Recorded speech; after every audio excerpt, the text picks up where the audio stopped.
Como será 2027? Angola vai celebrar 50 anos de independência no dia 11 de novembro do corrente ano, sem nunca ter eleito de forma direta um presidente da República. Pois é, isso mesmo. 5 eleições realizadas num espaço aproximado de 50 anos, a razão de uma eleição realizada a cada 10 anos, obviamente com a válida desculpa da guerra, que terminou há 23 anos. Dito de outra forma, quem nasceu no ano da paz, em 2002, vai votar pela segunda vez em 2027. E qual será a novidade da votação em 2027?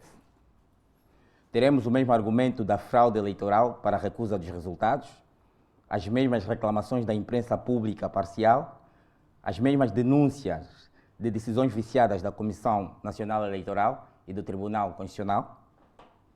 Será que teremos o barulhinho de expediente das eleições anteriores e depois de alguns dias a observação tradicional do decoro institucional da tomada dos assentos parlamentares?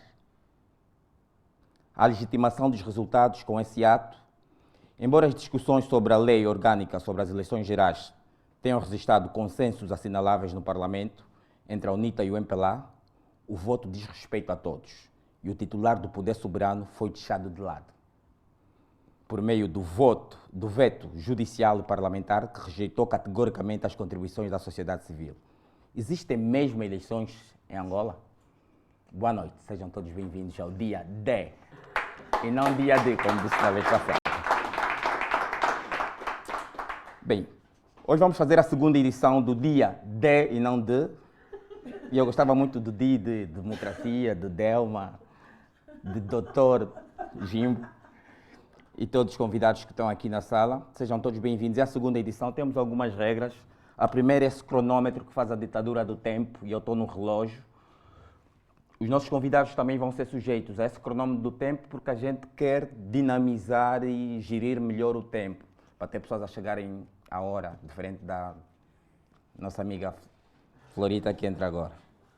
Então, os nossos convidados vão ter no primeiro painel, cada 5 minutos de fala e depois 2 e 30 segundos para réplica ou eventuais conclusões e outras falas. Bem, assim sendo, eu passo a anunciar os meus convidados dessa noite, são os 2 debatedores. Delma Monteiro, consultora de direitos humanos, especialista em gênero, com mais de 20 anos de experiência em justiça social e organizacional. Esse é o resumo condensado que eu faço dessa figura extraordinária que eu peço uma salva de palmas.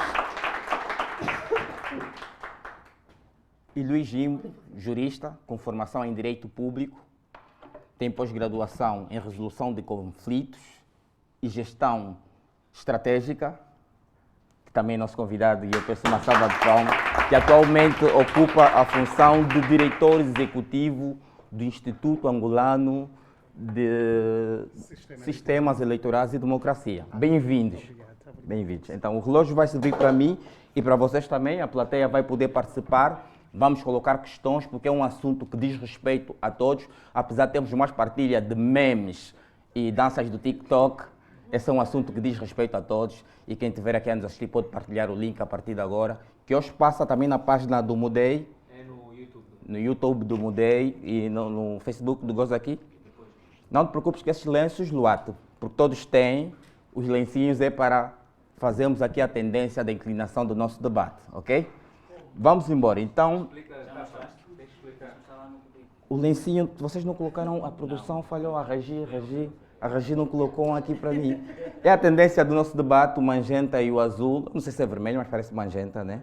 Magenta e o azul. Podemos acenar a tendência do debate. Estão todos convidados. Vamos ter 10 minutos para os nossos convidados aqui presencialmente também interagirem do debate. Os internautas também podem participar através das vossas telas. Eu tenho tentado chamar de telespectador, porque é uma tela de um smartphone, telespectador, também é adaptado.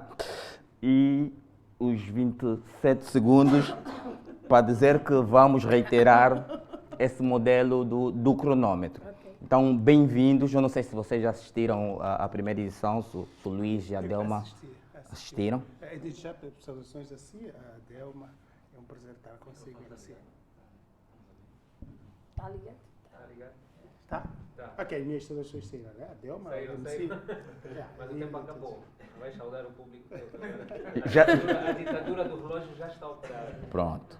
E o facilitador é ele. É ele. Pronto. Feito isso, deixo-vos aqui e vou tomar o meu assento para colocar a primeira questão. Agora é convosco. A minha introdução está feita nos 5 minutos que ofereci 12 ao Luís.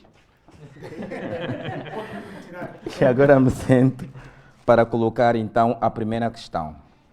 Luís e Delma, temos a primeira questão. A legislação eleitoral recentemente aprovada garante eleições transparentes? Essa questão a Delma disse que sim e o Luís disse que não. Ao contrário. É o inverso.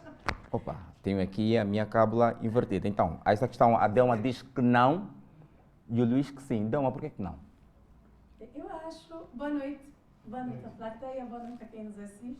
Muito obrigada pelo convite para estar aqui nesse espaço. Boa noite, Luís. Não é a primeira vez que nos encontramos num debate, já tivemos na Eclésia, já tivemos aqui.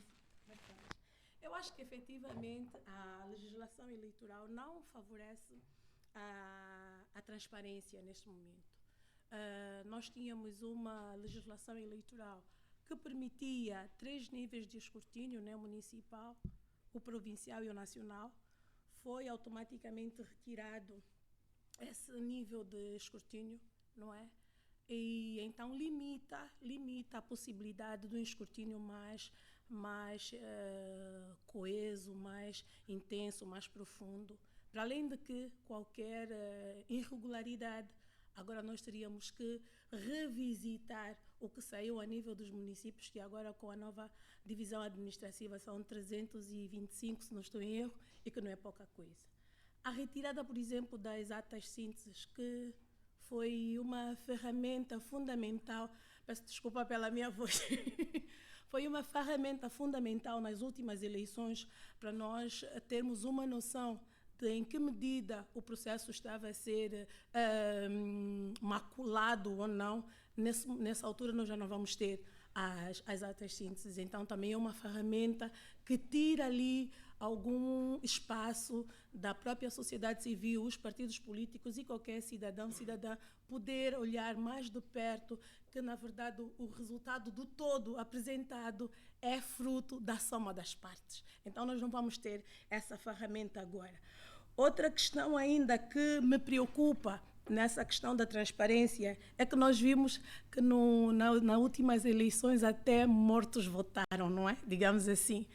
Agora, com essas alterações na legislação eleitoral, onde as pessoas vão poder votar a partir do bilhete de identidade, podemos conhecer isso como um avanço, mas é uma ideia falsa se nós olhamos as pessoas que, no mínimo, têm um conhecimento das situações socioeconômicas do nosso país, sabem que pelo menos 57% da população angolana não tem bilhete de identidade. Se não tem bilhete de identidade, já são excluídos automaticamente do voto, que se pressupõe que é um direito universal, que vai estar limitado a essas pessoas, que são maioritariamente as pessoas que vivem na periferia, nos centros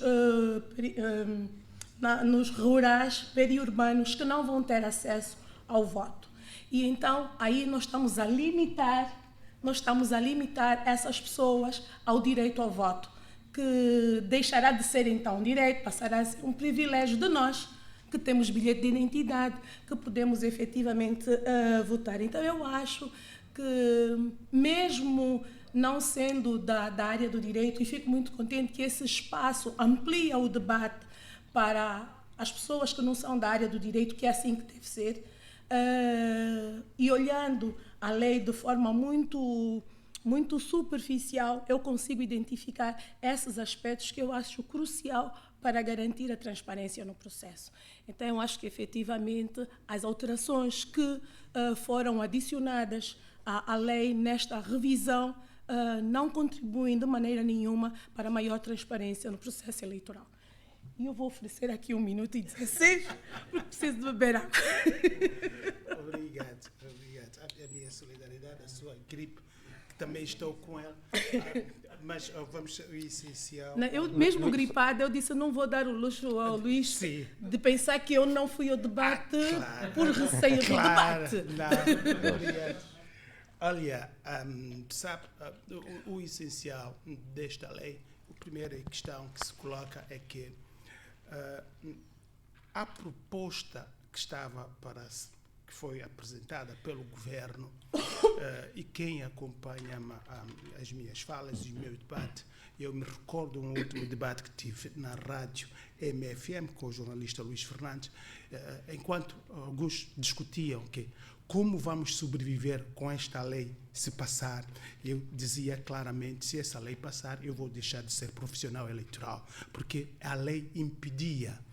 O que estava em causa é que a proposta impedia, retrocedia, por exemplo, como disse a Delma, questões de impedir de que quem não tem BI, quem tem o cartão de eleitor que votou em 2022, não poderia votar. Primeiro aspecto, isto foi ultrapassado, esta lei foi aprovada totalmente diferente.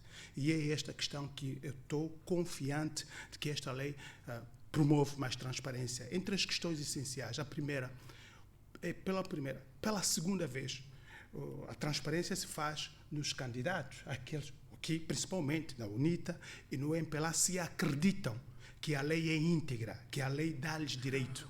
E esta questão, pela segunda vez, depois de 92, o MPLA e a UNITA aceitaram fazer uma lei. Recorda, eram duas propostas, uma da UNITA e uma da UNITA, do MPLA, e no Parlamento, em consenso, aceitaram e cederam. Por exemplo, a UNITA cedeu da sua proposta a questão que a Delma estava a apresentar, que é ter um centro de escrutínio descentralizado nos ciclos a nível municipal, a nível provincial e a nível nacional.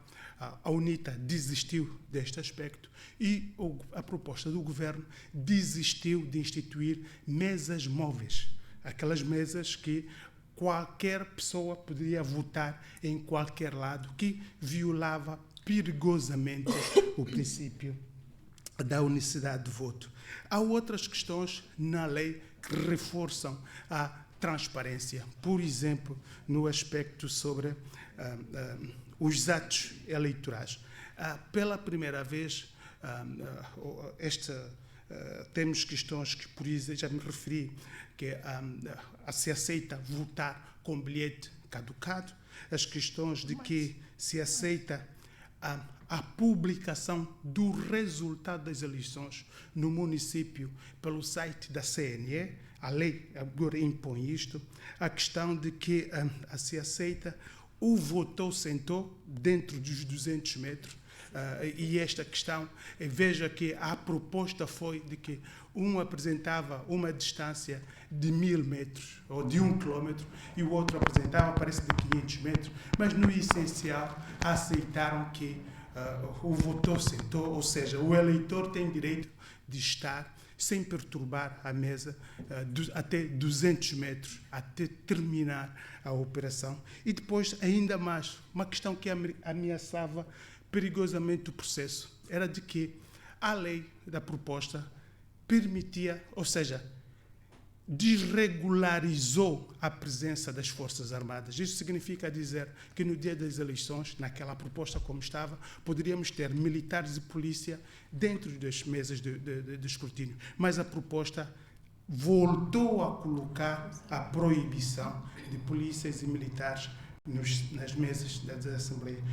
E para a CNE, a proposta aceitou agora que, por exemplo, observadores eleitorais, membros dos partidos políticos mandatários, não podem ser impedidos de estar no centro de escrutínio e comissários da CNE não podem conduzir tarefas no centro de escrutínio.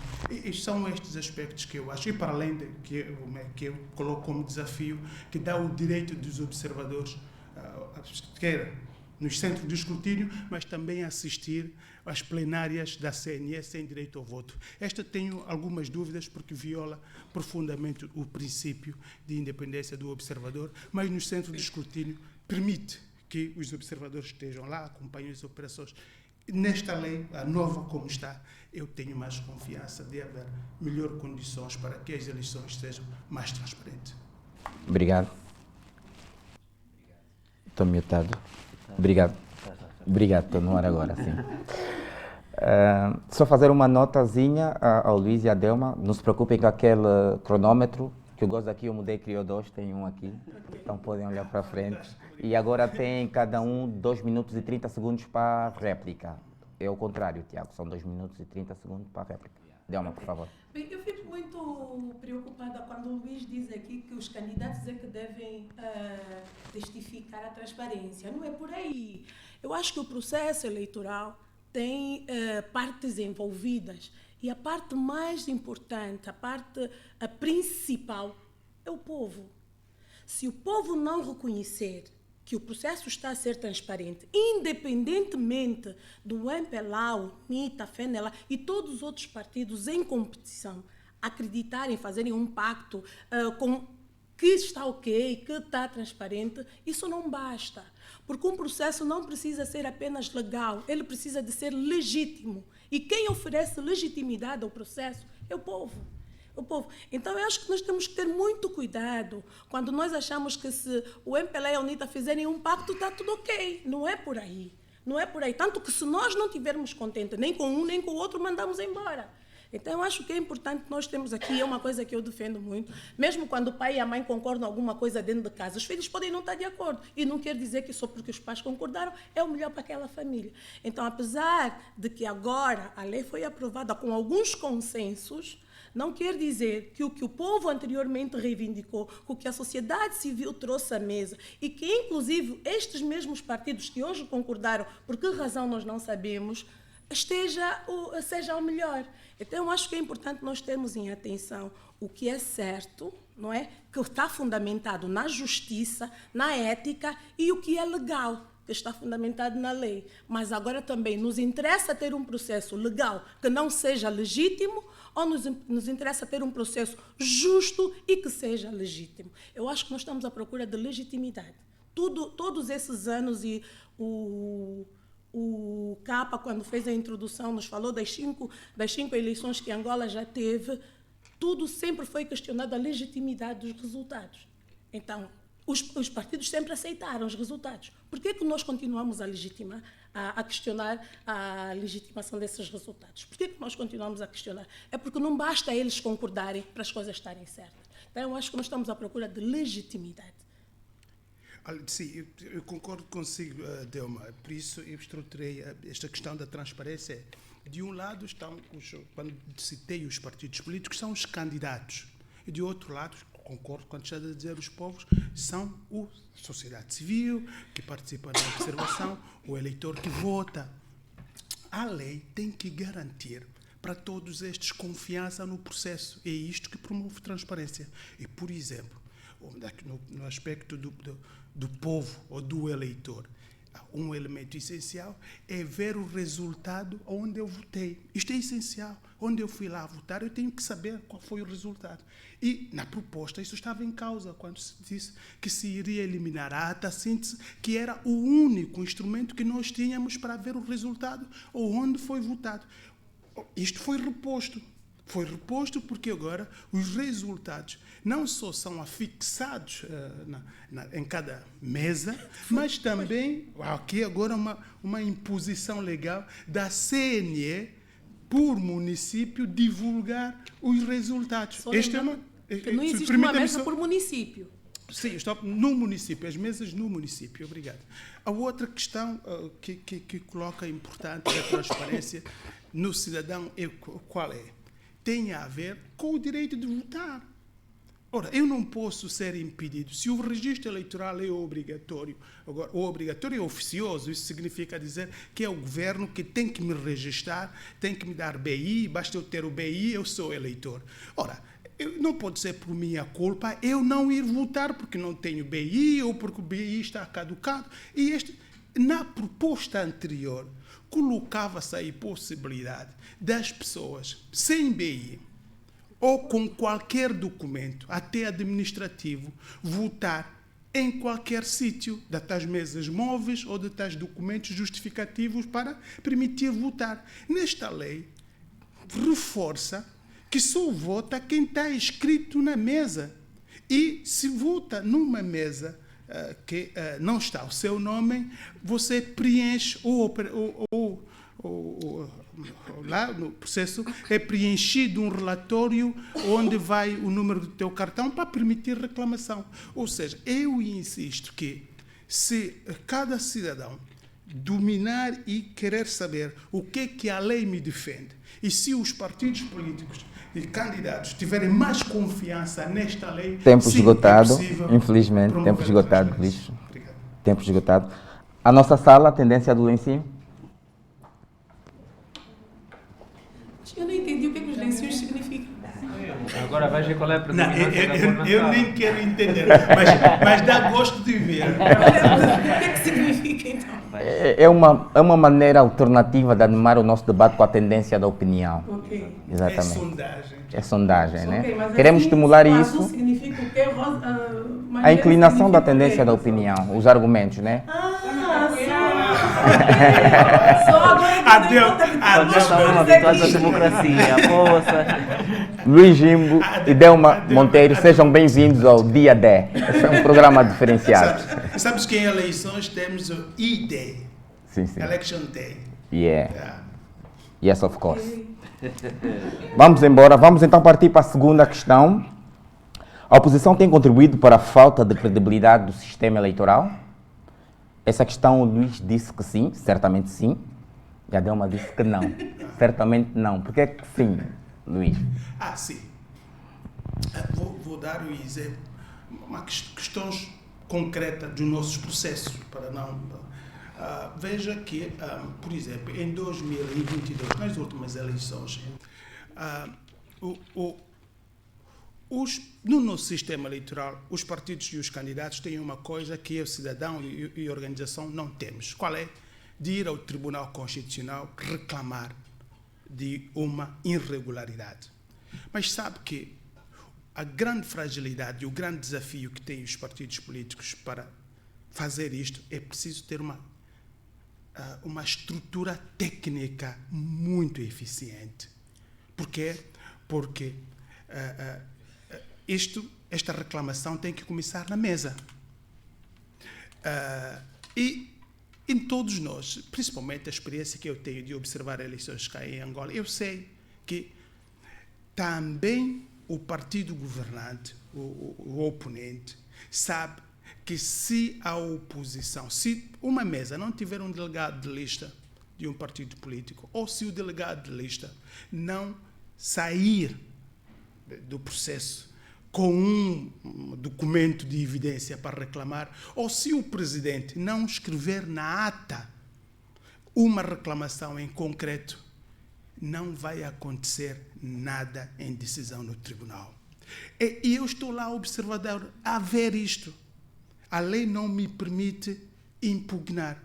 E eu, por isso disse que sim, se nós tivermos partidos políticos que levam de forma profissional e fazem um grande investimento no sistema como métodos de contagem paralela, em processos e técnicas de litigação, judiciário, advogados, dominar a lei, em sistemas de comunicação que o permite reclamar perante a CNE e tão rápido estar o processo no tribunal, advogados que dominam este dossiê para pôr em causa o tribunal, sim, demandariam o tribunal a tomar decisões forçosas ou a expor o tribunal.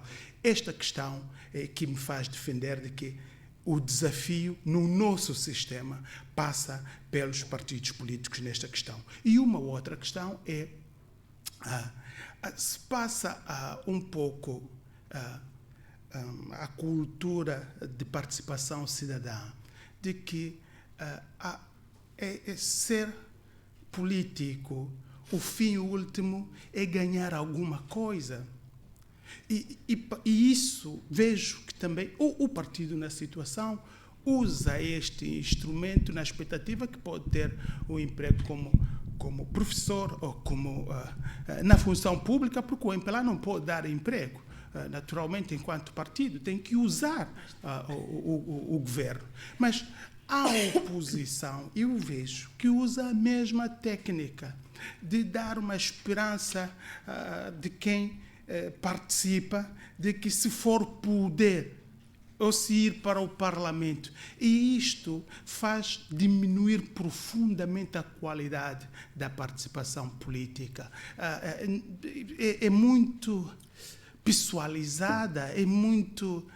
não é no interesse comum, é no interesse do grupo, é no interesse... Se você não pensa como eu, se você não está na minha cor, é excluído. É fazer barulho para ser notado, desculpe o termo, é xingar para ser ouvido. E isto não em processo eleitoral.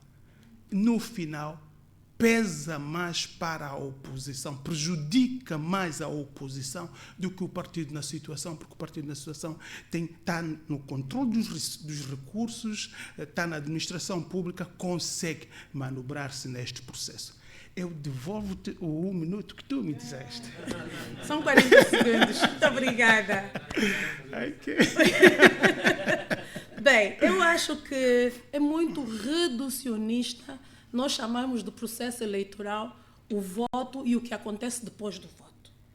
Então, eu acho que é muito reducionista. O processo eleitoral é bem maior, bem mais complexo e começa muito antes do dia do voto. Então, se nós pensarmos que começa o processo eleitoral quando nós desenhamos as leis, quando nós falamos, por exemplo, em registro eleitoral ou não registro eleitoral, quando nós falamos da convocatória das eleições, quando nós falamos da apresentação das candidaturas, quando nós falamos da campanha eleitoral e como ela vai acontecer, como vai acontecer, onde e por que parâmetros vai ser conduzido o processo de apuramento, quando nós falamos, por exemplo, da tomada de posse, quando nós falamos das reclamações ou não no Tribunal Constitucional, quando nós pensamos em tudo isso como processo eleitoral, eu desafio-vos, e a ti particularmente, a me dizer onde a oposição tem poder sobre isso. Se eu não tenho poder sobre alguma coisa, eu não posso ser responsabilizada por ela. Eu acho assim. Então, quando nós vamos pensar que há um descrédito no processo eleitoral e que esse descrédito a oposição tem contribuído para, eu acho que a oposição tinha que ter algum poder sobre isso. E, infelizmente, o que eu vejo, a oposição tem muito pouco poder sobre as várias fases do processo eleitoral. Hoje, eu acredito que nós cidadãs, temos mais poder de influenciar o próprio processo eleitoral do que a própria oposição. Então, nós também estamos a aceitar a possibilidade de ser responsabilizados pela falta de credibilidade do processo eleitoral. Então, eu acho que nós só podemos responsabilizar alguém quando alguém tem poder sobre fazer alguma coisa e não o faz ou faz mal. E a forma que está desenhado o nosso processo eleitoral, a interferência do poder político, do poder executivo nas instituições públicas envolvidas nas diferentes fases do processo eleitoral, pura e simplesmente inocentam, retiram qualquer responsabilidade da oposição na credibilidade ou não do processo, porque ela, infelizmente, tem muito pouco poder sobre isso. Então, eu não concordo de maneira nenhuma que a oposição tenha alguma responsabilidade com relação à credibilidade do processo eleitoral. Outra questão, e talvez mais importante ainda, é que quando vamos fazer as reclamações lá no Tribunal Constitucional, onde os juízes conselheiros são indicados pelo Presidente da República também, são 11, né? 3 são indicados diretamente pelo Presidente, outros 3 pela Assembleia, outros 3, enfim. Há ali o Presidente é indicado, o Presidente do Tribunal Constitucional é indicado pelo Presidente da República. Há ali digamos assim, um contexto viciado, um contexto imparcial de análise de qualquer reclamação que lá chegar. E a oposição não tem poder sobre isso, mais uma vez. Então, hoje, quando nós analisamos essa questão e metemos no mesmo nível a responsabilidade de garantir credibilidade para o processo eleitoral, quer para o partido da situação como da oposição, eu acho que estamos a ser injustos, ou no mínimo irônicos, porque não se pode meter em pé de igualdade pessoas que estão a competir com diferentes condições, com diferentes espaços de atuação e com diferença de poder. E é isso a nossa realidade. Nós hoje temos uma oposição que infelizmente tem muito pouco poder de fazer mudanças, inclusive de votação na Assembleia, por causa do número, da qualidade numérica que possui e que não consegue fazer muita coisa. Nós hoje temos que carregar nas nossas costas, se nós queremos a mudança do país, nós temos que carregar as costas à própria oposição.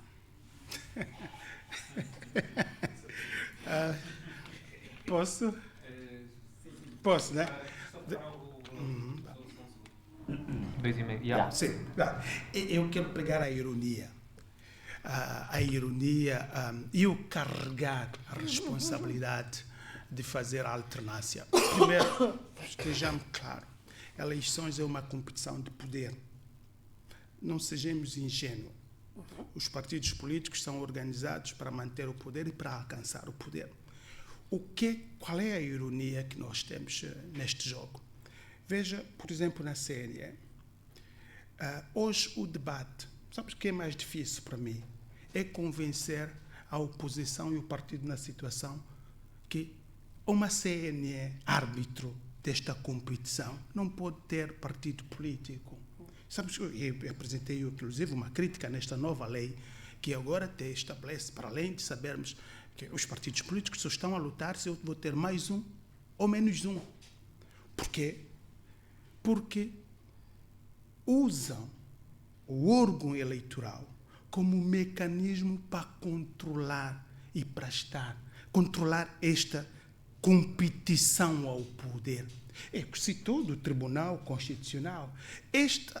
A forma como, e aqui é onde eu chamo a responsabilidade da oposição, e já disse isso publicamente a pessoas diretamente da oposição, tu não podes combater o mal com o argumento de vou fazer o mal, porque nesta circunstância temos ainda, espera, quando eu for poder é que vou mudar. Não tenhamos ilusão que se hoje quem for presidente da República, e aqui tem uma pergunta neste muito interessante de influência política, se não vai usar, vai usar. Meus senhores, nós eleitores, sim, temos o poder de fazer a alternância, o quê? Voto consciente. O voto consciente. Exigir a todos uma competição igual e não colocar um manteiga e o outro broa. Não, aquele que está a agir mal, martela-o. Mas aquele que não está a agir bem, fortaleça-o, mas não substitua-o. Porque senão vai ser uma desilusão quando nós vivermos o período das alternâncias, né? Porque a alternância nesse país um dia vai chegar. Percebemos, para afinal isso é tudo igual, não é? Nós temos que saber nos colocar no mesmo lugar, mas eu acho que neste aspecto... Obrigado, sim, Luís. a oposição tem Obrigado, Dão. Vou aproveitar essa paragem... Ainda tem réplica. Tem réplica. A Delma. tem a réplica da Delma? Ok. 2,5, Tiago. 2 minutos e 30, Delma. Tiago, aconselharia a recuar. Não precisa reparar. Não. Eu acho que, na verdade, quando nós pensamos em interferência, há uma interferência, como eu posso dizer, legal, do fazer as coisas, do estar em frente aos processos e do ser responsável pelas instituições públicas. Mas não é dessa interferência que é prejudicial, não é essa a interferência que é prejudicial. A interferência prejudicial é mesmo de moldar as coisas em seu bel prazer e em benefício próprio. Isso há, e é claro, e cada dia mais descaradamente na nossa cara, essa interferência do Partido-Estado, ouso dizer assim, do Partido-Estado nas instituições públicas e também no processo eleitoral. Então, eu concordo contigo que não devemos ser ingênuos. Os partidos políticos estão aí para fazer a manutenção do poder e para alcançar o poder, mas isso pode ser feito com ética. Isso pode ser feito com decência, com moralidade. Isso pode ser feito dentro dos parâmetros legais e dentro da imparcialidade. E que não é o que acontece em Angola. Não é o que acontece. Eu acho que nós temos uma carência de ética nas instituições públicas que efetivamente macula todo o processo. Ainda que alguém esteja a ver que a coisa está a correr mal, não tem força moral para questionar, porque o fazer mal é o mais comum e o mais normal, não é? O errado é você que vê o erro e chama atenção ao erro. É aquele ditado antigo que se diz, né? Chegamos a uma altura em que ser honesto, em ser correto, que é vergonhoso, porque nós trocamos o papel. Então é isso que está a acontecer aqui. Efetivamente, nós estamos com uma fraqueza moral tão grande, tem uma carência de ética no desempenho das nossas funções públicas, que maculam todo o processo. Obrigado, Delma. Obrigado, Luís. Agora sim. Tendência na sala? O lencinho? Boa. Eles estão tendenciosos, estão sempre a abrir os dois lenços. Não, queria falar uma coisa que não dava para falar aqui. Quem abre os dois lenços, os dois lados, quer dizer que está equilibrado. Quer dizer que está equilibrado. Pronto. É esta tendência que me está a referir. Muito obrigado. Vamos seguir então, aproveitar aos internautas que nos acompanham na conta do Mudei, do YouTube. Nós estamos uma vez por mês como salário, a última quarta-feira de cada mês, e os próximos convidados estarão aqui, João Lourenço e ACJ. Estou a brincar. É nossa pretensão termos eles aqui em 2027. É nossa pretensão, com um cronômetro. Vamos então passar para a terceira questão, e agora temos 10 minutos para os nossos convidados. As regras mudam agora, são 10 minutos para o ataque da palavra. Sintam-se livres, com cordialidade, obviamente. São 10 minutos para essa questão que eu lanço agora. Se a percepção pública for a de resultados adulterados, é legítimo o soberano, entende-se, soberano povo, rejeitar qualquer governo derivado das eleições de 2027? Essa questão a Delma disse que sim. O Luís disse que não. Delma, por que sim? Bem, há bocado eu falei da questão da legitimidade, não é? Então eu acho que se nós chegamos a resultados eleitorais em que as pessoas não se revêem, não consideram legítimo, as pessoas podem efetivamente rejeitar.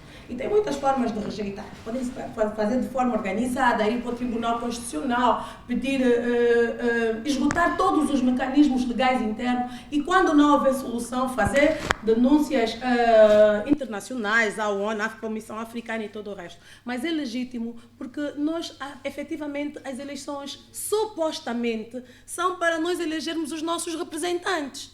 Se o que me apresentam ali não é o que eu escolhi para meu representante, não é o que a Maria escolheu, não é o que a Antônia escolheu, não é o que o João escolheu, e só falta o André ainda é a minoria. Então nós temos, sim senhora. E isso aqui também reforça, e aí eu questiono muito a bondade das reformas no campo da lei eleitoral. Por exemplo, nós hoje todos sabemos, por exemplo, que há uma aceitação maior da UNITA em Luanda, em Cabinda e no Zaire. Por quê? Por causa das eleições passadas, não é? Então, se nós temos também o controle provincial, pode ser que essas províncias simplesmente deixam de ter interesse em apoiar a UNITA, passam a apoiar a FENELA, o PRS, o MPLA, quem quer que seja. Mas se, ao invés disso acontecer, outras 16, 17 províncias se juntam a essas três e dizem, não, nós queremos efetivamente apoiar, acreditamos no projeto de governação da UNITA. Então já temos ali 18 províncias, antigamente era o país todo já as 18, né? Agora não, vão faltar 3, 18 províncias a dizer que consideram, por exemplo, um governo vindo composto pela UNITA legítimo. Essas três têm que nos justificar. Como é que os resultados nos mostram de frente? Luís, sinta-se à vontade para atacar a palavra, né? Então, são 10 minutos divididos. A legitimidade que vai agregar, que o processo vai agregar, vai dar essa autoridade ao soberano, ao povo, de questionar e de rejeitar os resultados, sim, com certeza.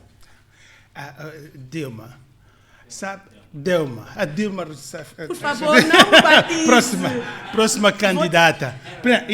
Próxima candidata da República. E depois, quando falamos dos bilhetes de identidade, vou dizer porque que não. E deixa-me aqui ser seu consultor nesta questão, como candidata. Não dá. Pronto, mas sabe, as eleições é um jogo. Vou preferir a Florita. Está bem. As eleições é uma regra da democracia, não é perfeita, mas é um jogo que todos deveríamos compreender um pouco mais. Primeiro, para dizer o seguinte, nenhum eleitor chega à convicção de que aquele que eu votei ganhei. Primeiro ponto final. Por quê? Por causa dos elementos do próprio sistema eleitoral. O voto é secreto, tudo não é identificável. Por isso que, em processo eleitoral, para a estabilidade, os candidatos terem confiança no processo e da integridade da lei é fundamental. Sabe que há candidatos que, quando estão a votar, eles estão a dormir, à espera dos resultados. E por que estão a dormir, a descansar? Porque confiam naqueles que estão a trabalhar para ele e confia na lei que, se acontecer alguma coisa, ele sabe e sabe como interpor. Isso é muita ingenuidade. Nos tempos que correm, confiar na lei, eu não tenho que estar a trabalhar, pelo amor de Deus. Deixa eu dizer de outra forma aqui diferente. Há candidatos que colocaram em causa os resultados eleitorais porque sonhou e disse que Deus lhe disse que iria ganhar. Há também esse tipo de candidato. Ok? Eu posso citar, se quiser, posso citar quem e Por quando. favor, cite. Mas, ou seja, o que está em causa na aceitação dos resultados é a confiança do processo e a integridade do processo. E é exatamente por isso que o soberano pode questionar, porque não há confiança no processo. Não se acredita as pessoas que ficam a dormir. Calma. A maior parte das pessoas que ficam a dormir. Ainda estou a falar não, aqui do não passa candidato. atacar, pai. Aqui não passa atacar.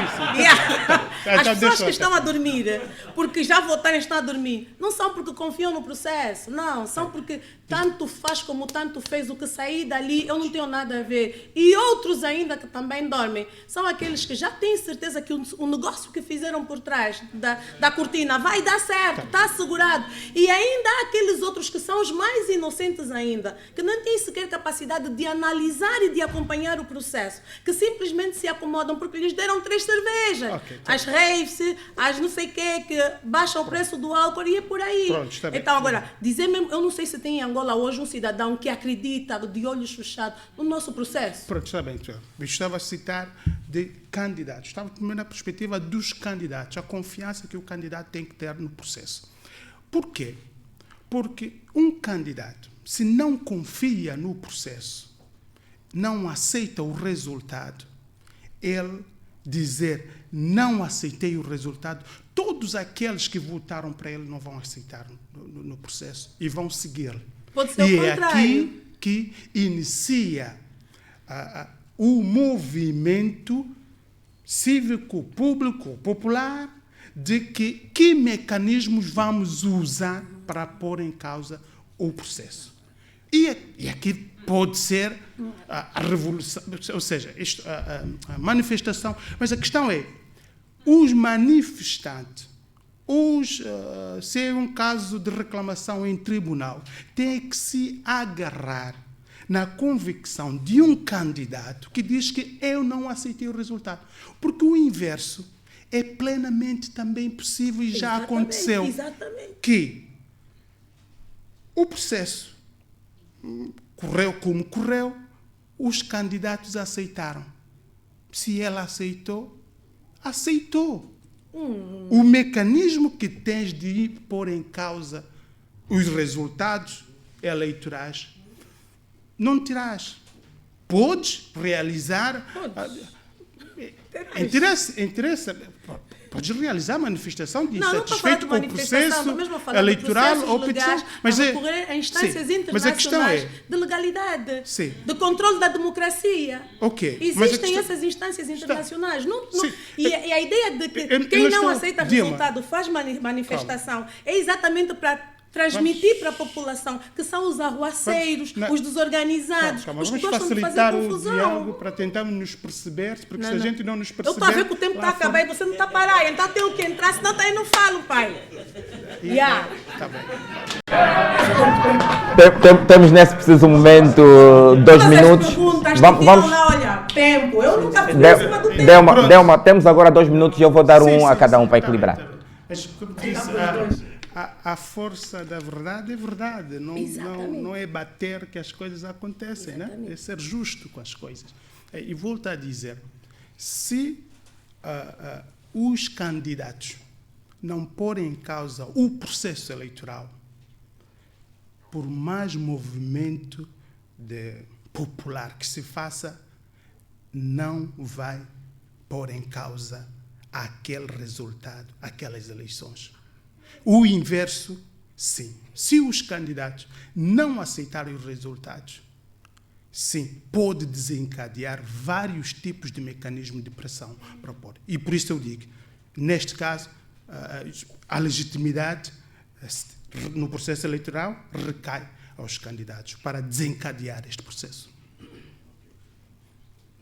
Eu não concordo com a legitimidade, como já não concordei anteriormente, da questão de que se os candidatos aceitam, se os partidos aceitam, está tudo ok. A legitimidade não passa por aí. Não passa por aí. A legitimidade não tem a ver com a legalidade apenas. Não tem a ver, são coisas distintas. E então, a legitimidade é mesmo a aceitação da maioria. Estamos a nos rever nesse resultado, ok, está fixe. Não estamos a rever, alguma coisa está errada. Nas últimas eleições, eu tive muita dificuldade de aceitar os resultados. Eu entrei em depressão, pai. Jura mesmo? Eu entrei em depressão. Mas parece que até agora está em depressão. Não, por acaso agora estou muito bem. Eu não sou a gripe que está te confundindo.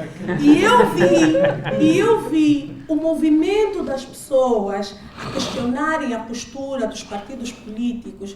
Eu vi a questionarem o porquê que a UNITA aceitou, o porquê que não sei o quê.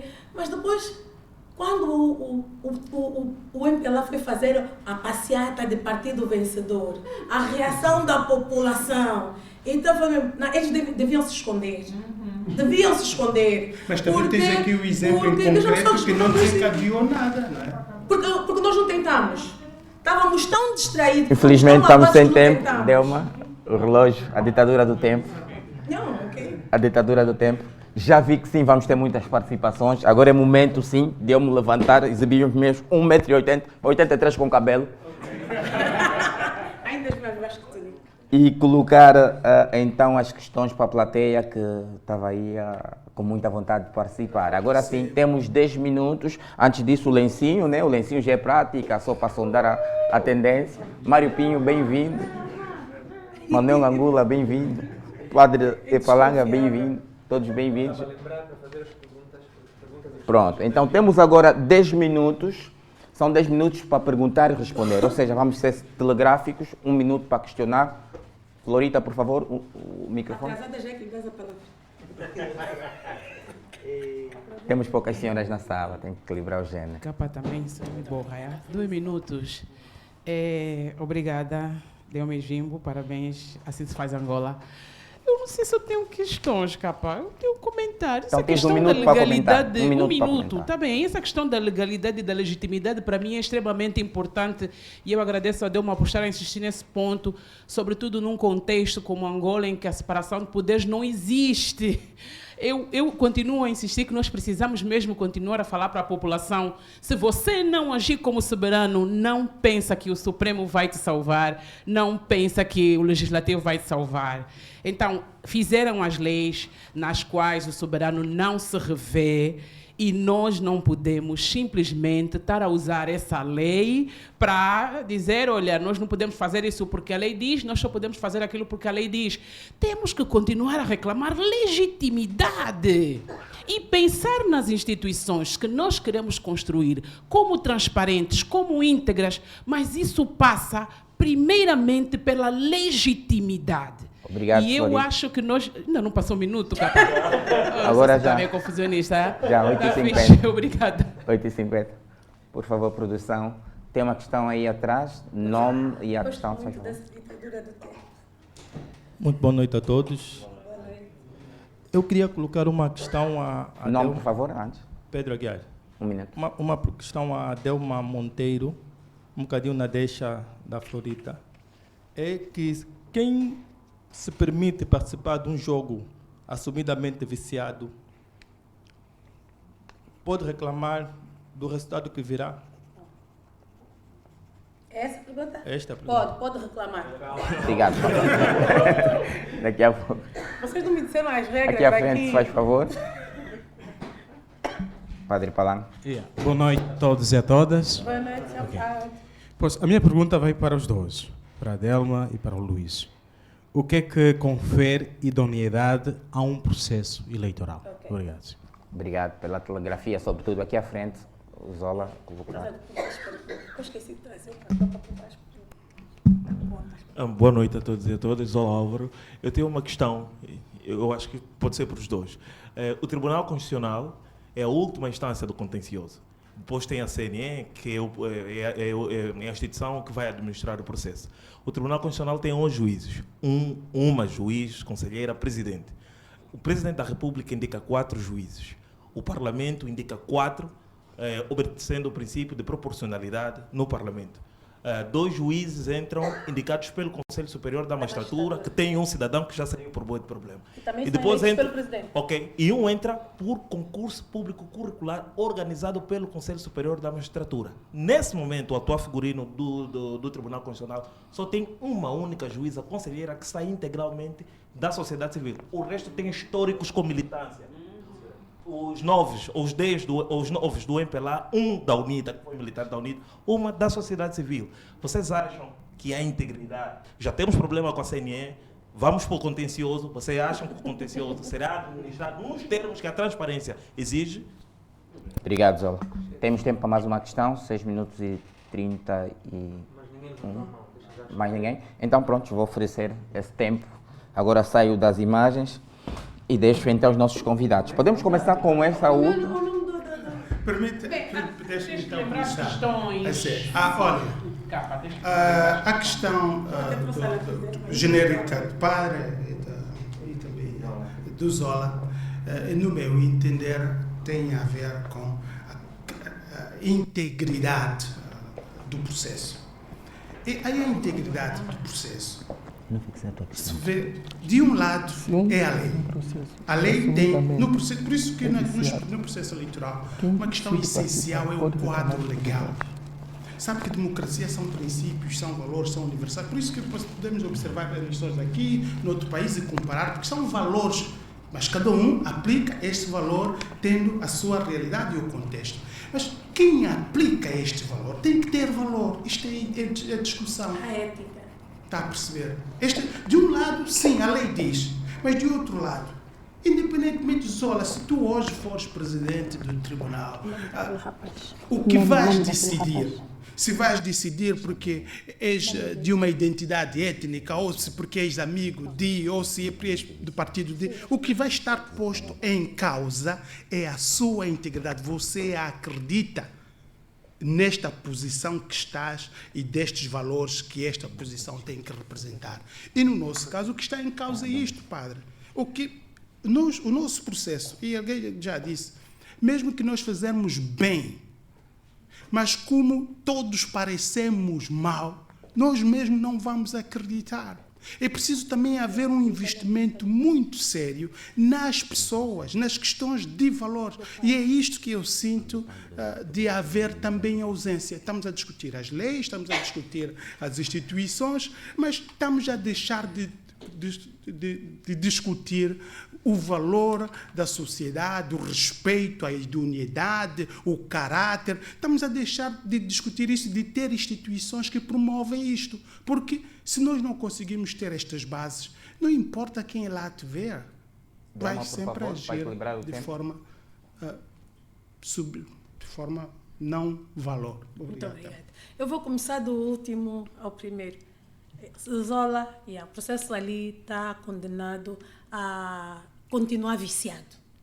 Então, se o tribunal está impregnado de imparcialidade, de parcialidade, claro que o teu processo também vai ser analisado com parcialidade. Então não é uma instância em que você pode dormir e descansar e confiar no processo, não é? O Aguiar, lá atrás, se já conheces as regras do jogo e já sabes que está viciada, você ainda assim vai jogar? Vai jogar.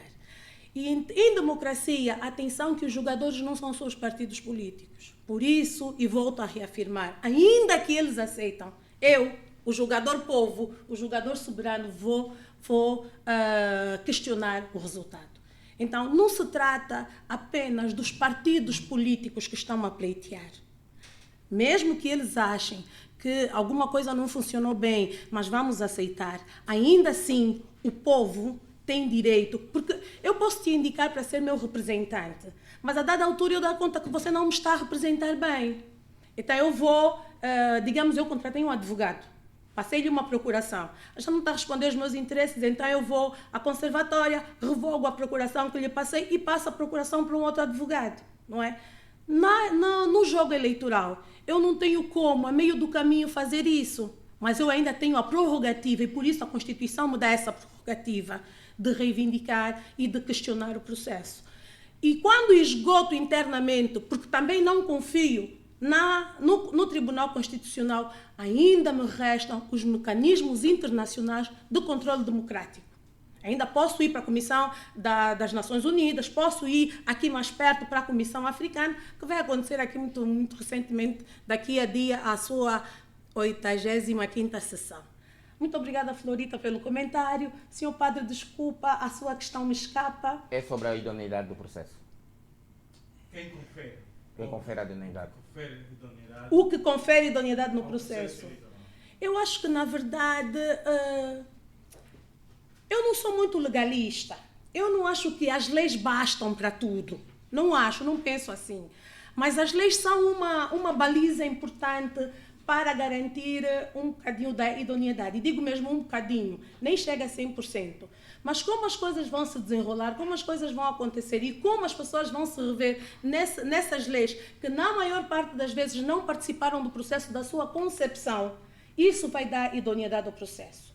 Vai adicionar ainda idoneidade ao processo a própria ética das pessoas que conduzem o processo. Se as pessoas que lá estão são pessoas corruptas, são pessoas que atuam sem ética, então esse processo nunca vai ser idôneo, as pessoas nunca vão confiar no processo. E estou feliz porque estou sempre a obedecer o tempo.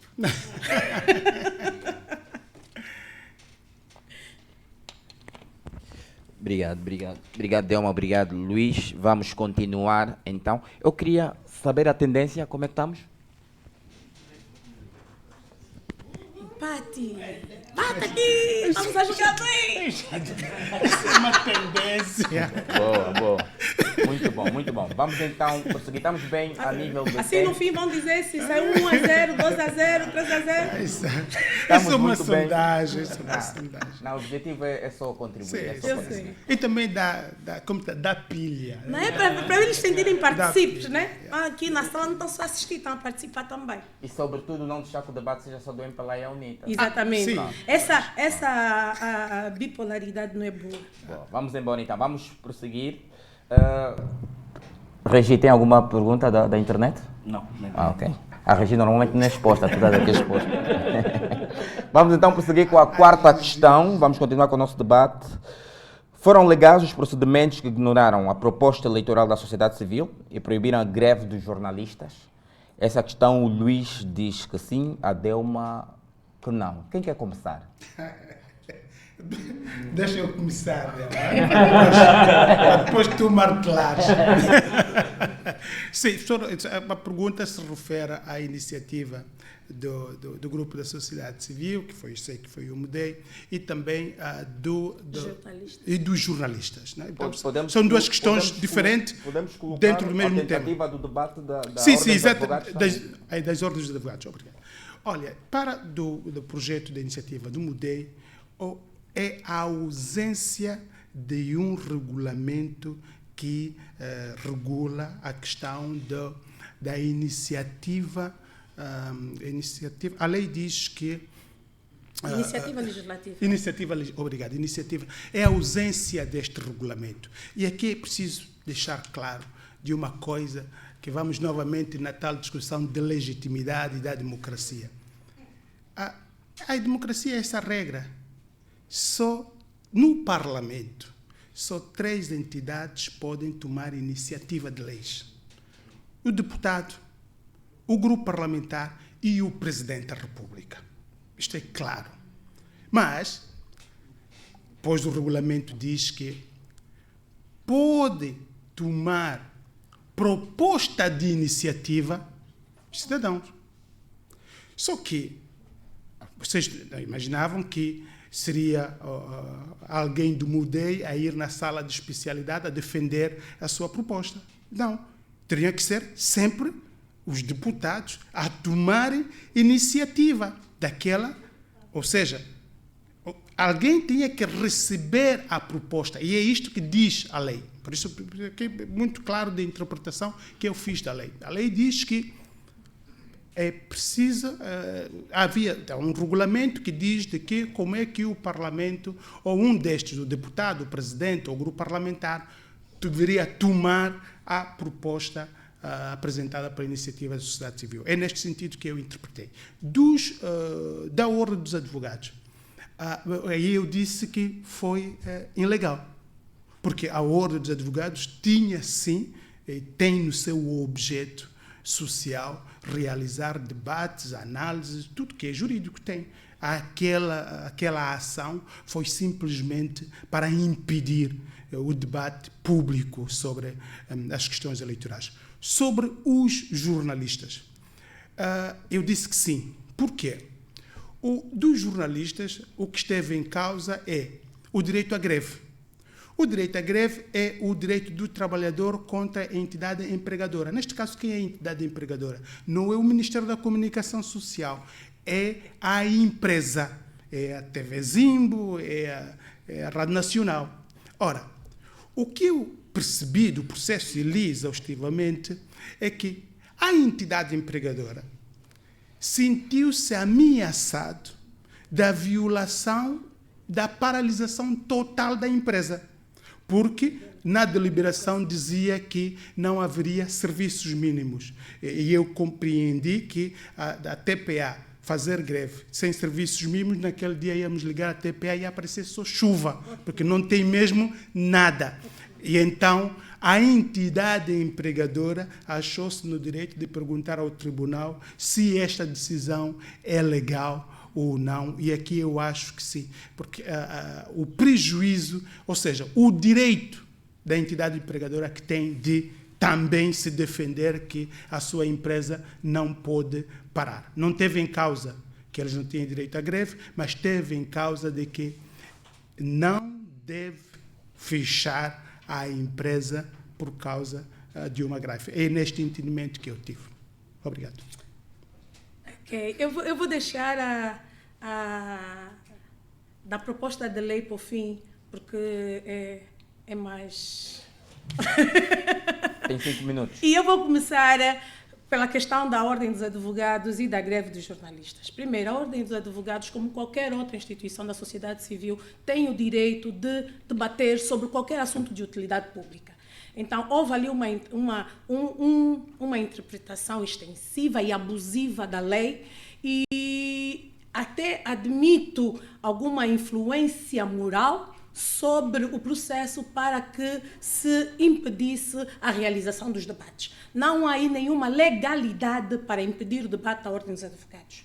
Com relação à greve dos jornalistas, não há nada na lei que nos diz que em tempo de greve a comunicação social tem que garantir serviços mínimos. Serviços mínimos é para a saúde, é para os transportes, é para a polícia, para aquelas coisas que sem elas nós morremos. Por isso é que é mínimo, é para salvaguardar o direito à vida. Mas se você hoje não assistir telejornal, pai, não vai morrer. Se ligar a televisão, tiver branco, ok, não vai morrer. Então, eu acho que nós temos também que ser assim telegráficos com relação a algumas questões. E nós temos o péssimo hábito de acreditar que o debate sobre essas questões deve ser predominantemente legalista, com um vocábulo que dificulta o simples mortal como eu, Delma, entender. Então, todo mundo fica ali a bailar, achar que aquele que fez direito, que está ali a organizar as palavras, é que está a falar a verdade, mas não é. Abusaram mesmo da nossa boa vontade. Não há ali nada que impedia nem os jornalistas de fazer greve, nem a Ordem dos Advogados de promover o debate sobre o pacote eleitoral, porque eles podem desenvolver, promover, realizar qualquer debate sobre matéria de interesse público. Eleição não é uma coisa de interesse público. Com relação à iniciativa da sociedade civil, estivemos mal. Efetivamente foi uma experiência que mostrou que a sociedade civil pode fazer uso da prerrogativa da iniciativa legislativa, tal como assegurado pelo artigo 157 da Constituição angolana. Há ali uma questão, acho que é no ponto 4 ou 5, que diz que como essa iniciativa vai continuar, vai ser definida por regulamento. E esse regulamento não existe. No entanto, a inexistência desse regulamento não anula o direito da iniciativa legislativa da sociedade civil. Muito pelo contrário, entrega responsabilidade ao Tribunal Constitucional, que tem a responsabilidade de garantir a materialização da Constituição, de ver como isso vai acontecer. Não quer dizer que ele ia dar provimento favorável, não. Mas pelo menos aqueles 11 juízes ali, que nós já sabemos como é que são eleitos, tinham que ter sentado, tinham que ter votado a matéria, redigir uma decisão e publicar depois esse acórdão, que é a decisão, para que a sociedade civil soubesse por que a sua iniciativa, a proposta de lei não avançou. Não quer dizer que porque veio da sociedade civil, tecnicamente tenha sido a melhor lei proposta. Então podiam até dizer, olha, tecnicamente não convém, mas de uma coisa poderíamos ter quase que certeza. Se foi um processo de elaboração de lei da sociedade civil que congregou muitos saberes, muitas opiniões, muitas pessoas, provavelmente, e volto à questão importante da legitimidade, teria mais legitimidade que as outras leis que lá estavam. Então, efetivamente, o Tribunal Constitucional tinha que garantir, como na ausência do regulamento, porque não é a sociedade civil que vai fazer um regulamento.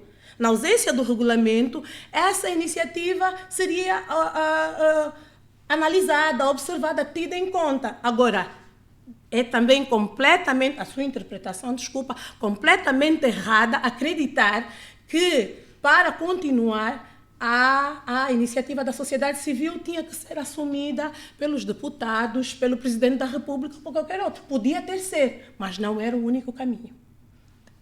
Obrigado. Dentro do tempo. Obrigado. E olha, eu fiquei feliz como terminou. Disse que é completamente errado, mas depois admitiu que pode ser, né? Pronto. Então, nada é completamente errado, né? A interpretação é difícil. Exato, a interpretação é que é diferente. Deixa eu dar um exemplo concreto. Luís, dá só um minuto para acertarmos o cronômetro. Eu sei que vai precisar dos 2 minutos e 30 para dar a réplica. Então é só o tempo, alguns segundos. Não está a mudar? Já tem? Não. Desculpa, Gimo. É só uma questão. Aconteceu também agora no Afrobasket, não acontece. Olha, é tais serviços mínimos. Que não são necessários, não são fundamentais. Vamos lá. Ninguém vai morrer se não ver. Será que é tentativa de como? Eu mesmo tendo serviços que não são mínimos, completos, não assisto. Estou aqui, Vivian da Silva. Vamos superar, é uma questão de alguns minutos. Se tivesse um instrumental, eu faria um freestyle, não tem. Eu pensei que eu não te vi aqui, por acaso pensei. Infelizmente. Por acaso eu pensei que a tua presença aqui era para. Podemos aproveitar, só que ele está aqui a lutar com coisa agora. Temos que pôr o cronômetro, senão não podemos continuar. Tem que arranjar agora. Enquanto o Tiago vai lá. Ou microfone, ou tens microfone. Tem calma, Acho que tem tens que ir para a calma. regi. Tem Então, calma, tem diz qual calma. é a pergunta do Salvador da Silva. Desde que seja para o Luís, está ótimo. Mas eu quero fazer uma... Desculpa, antes da pergunta, eu preciso, senão preciso continuar o diálogo na réplica. Claro. Sim. Temos aqui... Desculpa, está bem. Senão vamos... Só Vamos... É verdade, Não dá para contar. Vamos fazer, Mas estamos no ar. Ali, força, Sim, força. sim, Vamos sim, no ar, não. vamos. Vamos Vamos nos ajustar. Eu uso a matemática, número. Exato. Olha, sim, deixa-me ir ao essencial da réplica sobre A iniciativa? Sim, a iniciativa. Caminhos diferentes. Deixa eu dizer. Sim, 2 minutos. Está a contar. Caminhos diferentes. A instituição que eu dirijo, nós enviamos um relatório exaustivo e detalhado ao Parlamento. E não é a primeira vez que o fizemos. Já o fizemos na revisão da Constituição e da lei eleitoral em 2022. O IAZ, da Ordem dos Advogados, a Comissão da Igreja Católica, redigimos um documento, um parecer técnico. A questão é, eu entendo que a motivação que fez com que nós enviássemos para a Comissão Nacional, para o Parlamento e até ao Presidente da República, o Presidente do MPLA, o Presidente Adalberto, receberam este documento. No detalhe, artigo por artigo, tecnicamente, o que é que tem que ser feito. O essencial foi de eles que tomam decisões, terem acesso a alternativas de alguém que não está interessado em ganhar ou perder nas eleições. O objetivo, o fim, foi alcançado. E hoje vamos apresentar um relatório comparativo que mostra de coisas que nós apresentamos que deveria ser e foi adotado. Ou seja, todos nós da sociedade civil, o importante é participar e cada um que participe com a forma que pode participar, mas tem que ter foco numa questão, resultado. A tua participação tem que produzir resultado, porque senão vamos continuar nestas mesmíssimas de discutir o problema e nunca estarmos a ir para as soluções e engajado nas soluções. Obrigado, e é esta a réplica obrigado, que esgotados 2 minutos e 30 segundos. Delma, ao mesmo tempo, 2 minutos e 30 segundos controlados manualmente no meu telemóvel. Não, eu acho que assim como a UNITA e o MPLA chegaram a consenso. É consenso. Não, eu acho que sim. Eu acho que, na verdade, nós temos que ter em atenção que a nossa participação não deve ser desperdiçada ao ponto de ser entendida como uma coisa, perda de tempo, paliativa. Mas também a ideia de que as alternativas ou o que a lei postula deve ser experimentado, devemos meter à prova de como o processo pode acontecer, é fundamental.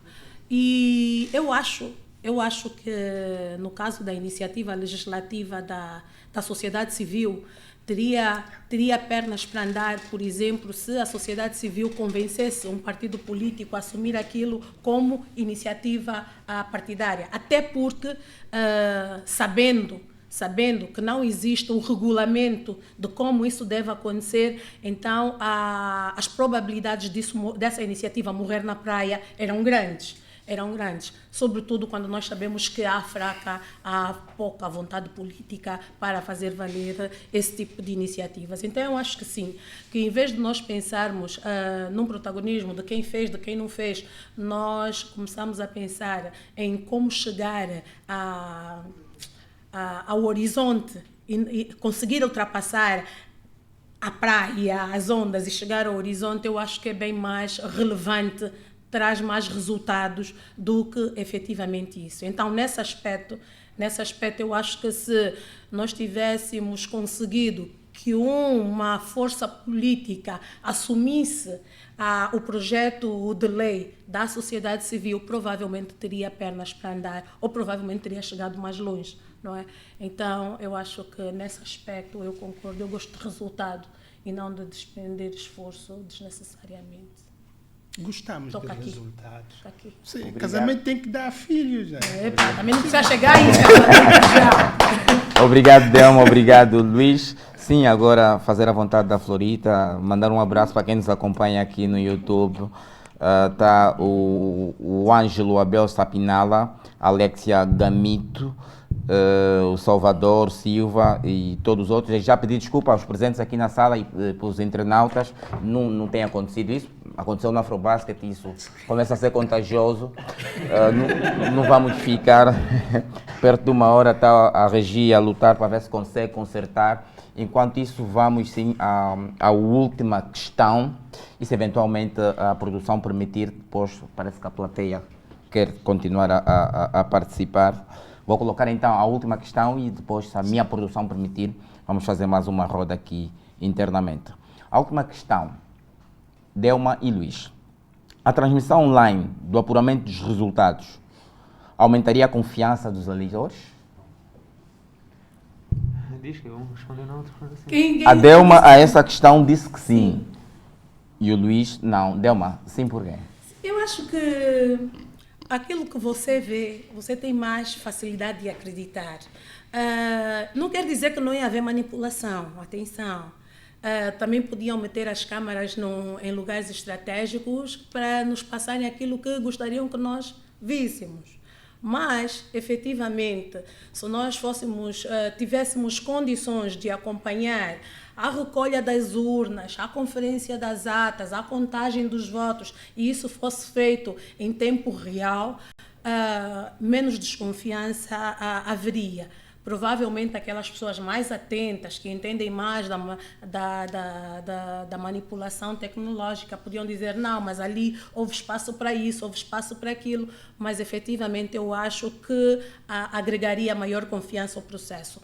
Mas eu ainda acho que confiança mesmo ao processo, apesar das fraudes tecnológicas, que hoje também já são um risco, seria nós evoluirmos para o voto eletrônico. Aí sim, o voto eletrônico, garantir que as máquinas não fossem batizadas, garantir que robôs não seriam eleitores, garantir que robôs não seriam eleitores, porque hoje há mecanismos efetivos para controlar isso. Eu acho que os votos eletrônicos, acompanhado de uma transmissão on time, isso sim garantiria um bocadinho de maior confiança, transparência no processo. Porque aí estamos a ver, nas caixas estão a entrar os votos, ali a planilha só obedece, então eu acho que isso sim garantiria maior transparência e consequentemente, confiabilidade ao processo. No próximo bloco, falar mais próximo do microfone. Por favor, está Cesaltina a reclamar aqui na internet. Direcionado ao microfone para projetar a voz. Luís, por favor. Esta pergunta não é justa para mim, porque eu tenho profissão nesta área e há coisas que não se enquadram com transmissão. Ou seja, primeiro é perceber que a transmissão, acredito que a pergunta é no sentido, e vou seguir a lógica da Delma, de ver todos os atos eleitorais. Ver todos os atos eleitorais. E aqui estamos a associar a transmissão, que é um veículo que vai permitir todos verem todos os atos eleitorais. Ora, há atos eleitorais que obedecem princípios de secretismo, de segurança, que é próprio para a integridade do próprio processo. Por exemplo, mas agora, há uma realidade que hoje cada vez mais se usa, tecnologia, o que a Dilma disse, tecnologia em eleições. Os atos praticados para serem transmitidos, atos de pessoas, estão a ser cada vez mais máquinas a fazer. Uhum. E isto, olha, por exemplo, no centro de escrutínio que nós usamos aqui, a CNE, ir lá, colocar todas as câmaras, só vão ver mesmo os computadores. As fórmulas, as equações estão dentro. Já não é como que é, sim, deveria ser transmitido, mas a lei não permite por questão de segurança, a contagem. A contagem, ainda garantia, mas mesmo assim, veja que são 17 mil mesas a contarem, não é? Quer dizer, o processo de veículo de transmissão também tinha que ser um pouco evoluído neste sentido para acompanhar a velocidade. Mas, neste sentido, sim, as pessoas foram votar, chegou em casa, terminaram de votar, estão a ver que agora estão a fazer a contagem, mas já os outros procedimentos, alguns têm caráter público, outros são atos administrativos, são muito complexos de colocar lá o homem da televisão, ou seja, qual for o meio para transmitir. Mas, para mim, o essencial é o eleitor e o candidato ter acesso a estes atos em qualquer momento em que eles são praticados. O eleitor, e aqui o observador, tem que ter acesso aonde estão a contar os votos, tem que ter acesso aonde estão a votar, tem que ter acesso aos centros de escrutínio, tem que ter acesso. Porque, e depois, esta tal questão de que, se for idôneo, se acredita na justiça, se acredita nas eleições, vai vir falar com responsabilidade que aquilo que eu vi obedeceu à lei. Porque também há muitos que não. Chegam, desde que vão ganhar alguma coisa, diz que correu bem, ou outros bastou perder, diz que também tudo correu mal. Ou seja, o fator pessoa, a confiança pessoa não se substitui com as máquinas. E no processo eleitoral, o essencial é sim o acesso aos candidatos, aos observadores e aos eleitores dos atos eleitorais. E por isso que eu defendi que não é a transmissão. A transmissão não promove mais transparência, porque às vezes pode ser profundamente manipulada, exceptuando quem usa a transmissão de forma muito forte e promove sim transparência, é aquilo que se diz cobertura na boca da urna pelos jornalistas. Estes sim, eles trabalham em rede, estão todos, nas 17 mil mesas tem todos um jornalista, e eles vão falando dos resultados, Este sim, esta transmissão da boca da urna, que nós não fizemos, que deveríamos fazer, sim, promove mais transparência eleitoral. Mas dos outros atos, de forma genérica, pode criar manipulação eleitoral. Obrigado, Luís. Delma tem agora 2 minutos e 30 segundos mecanicamente controlado no smartphone. Ok. Eu confio mais na máquina do que no homem nesse momento. Eu não sei vocês, mas eu qualquer conta agora já pego o meu telefone para fazer, eu não quero mais amassar a minha cabeça. E a ideia de que a máquina está a substituir o homem não é assim tão mal, se nós sabemos usar a máquina e onde usar. Agora, dizer que as câmeras não são uma boa iniciativa, mas o jornalista na boca de urna não faz muito sentido. Porque a ideia é mesmo que você não vai dizer na máquina, olha, vou te dar um X e dá outro resultado, mas no jornalista, vou te dar um X, não precisa falar mais. Então, eu acho que sim, que nós devemos que, olhar com olhos de ver a utilidade de cada ferramenta.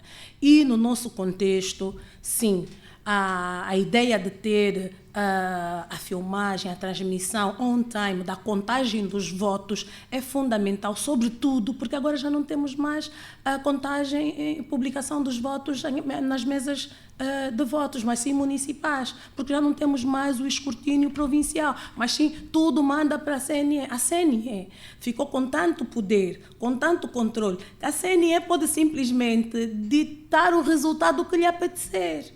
Então, eu acho que é fundamental, sim, nós darmos crédito às máquinas e não precisamos de ter as televisões lá a cobrir, não.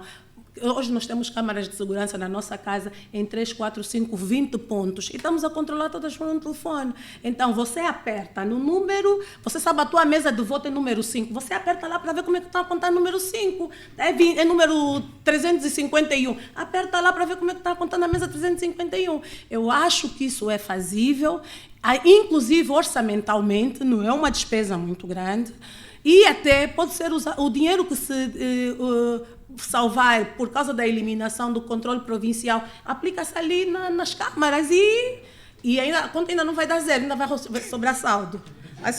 Então, eu acho que sim, que as câmaras vão oferecer, sim, senhora, transparência ao processo, e apesar de existir também a possibilidade de manutenção, de adulteração, há hoje ferramentas que são efetivamente capazes de controlar, se houver vontade de transparência, e garantir maior transparência no processo. Obrigado, Delma. Pontualmente os dois. Agora tem sim, senhora, os dois. Olha, como eu disse, esta não é uma pergunta justa para mim. Porque, mas permita-me partilhar isto com vocês. Estas ideias não são inovadoras. Eu, nas eleições nos Estados Unidos de do Trump, se ensaiou observação virtual. Isto, para quem anda nesta vida, estas coisas não são, de novo, mas deixo dizer que tem desafios enormes. A outra questão é,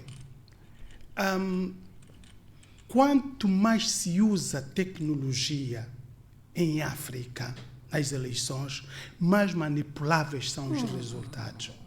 E o primeiro caso de grande impacto sobre o uso de tecnologia e manipulação do resultado foi no Quênia. E sabe quem morreu? O primeiro a ser morto foi o Haiti. Porque não conseguiu, repito novamente, a convicção do candidato de que eu ganhei ou que eu perdi. Mais velho, foram lá com 1000 páginas de algoritmo a tentar explicar que isto é assim. Ele disse, não acredito, nem acredito em ti. Ou seja, há níveis no processo eleitoral que, usando a tecnologia, dão mais rapidez, mais certeza, mais fiabilidade dos números. Mas há outros níveis que, usando a tecnologia, perde-se a confiança, a transparência, porque o processo eleitoral, repito, eleições são valores de democracia. É traduzir a sua vontade, aqui somos 15 ou 20, estamos em processo eleitoral, é traduzir a sua vontade em número. Estes 15 vai dar uma maioria para ele ou para mim. Ver cada um de vocês a dizer eu sim, aqui sim, cria-nos todos a convicção de mais certeza. Dizer que, não, todos ficam mesmo só parados e aqui vai passar vamos fazer uma fotografia, vamos mandar num sítio e aquilo vai já calcular qual é, de acordo com a temperatura do cérebro, onde é que você era azul ou verde. As pessoas não acreditam no que não veem. Imaginem por isso, Câmara. Eleitoral, né? Por isso, Câmara. Pronto, esta essa analogia desculpe, agora me ou seja, não, sim, mas eu estou a dizer, mais um momento, né? não é a Câmara que resolve a transparência eleitoral. Esgotamos os 2 minutos e 30 da réplica. Infelizmente não temos direito à réplica, então sim, vamos ficar apenas. Não sei se a produção vai nos permitir, mas ou se, obviamente, o rigor do tempo, a ditadura do tempo. Não gostaram do nosso debate? Não. Nós aqui adoramos, olha os lencinhos. Nós aqui adoramos. É bem falso. E olhem aqueles lencinhos. Resta-nos apenas agradecer. Uma boa salva de palmas, grande salva de palmas aqui. Resta-nos apenas agradecer o Luís e a Delma, assim como os presentes e os internautas aqui na internet. Para quem estiver presente, eu tenho estado a fazer um apelo: subscrevam o canal do YouTube do Mudei, subscrevam a conta do Goza Aqui, façam uma coisa extraordinária, partilhem esses links. Essas coisas estão a partilhar só memes, dancinhas do TikTok. Vamos participar ativamente naquelas coisas que dizem respeito a todos nós e ditam, sobretudo, o nosso futuro. Obrigado. Próximo mês tem mais dia D, e não de, dia D, como salário, toda última quarta-feira, e convido os nossos convidados também a cá estarem presentes ou na internet. Obrigado. Por favor. Falem desse projeto, dizem que é um cronômetro que avaria, mas... E que está lá o MC. E que está o MC cá, é verdade. A deixar os convidados brilharem mais do que o moderador, por isso que eu me sento aí. Um olá para o Tiago, porque está acostumado aqui a estar com o Tiago. Sim, senhora, o Tiago está sempre aqui. Obrigado a todos por terem vindo, bom regresso a casa e obrigado a vocês por essa participação extraordinária.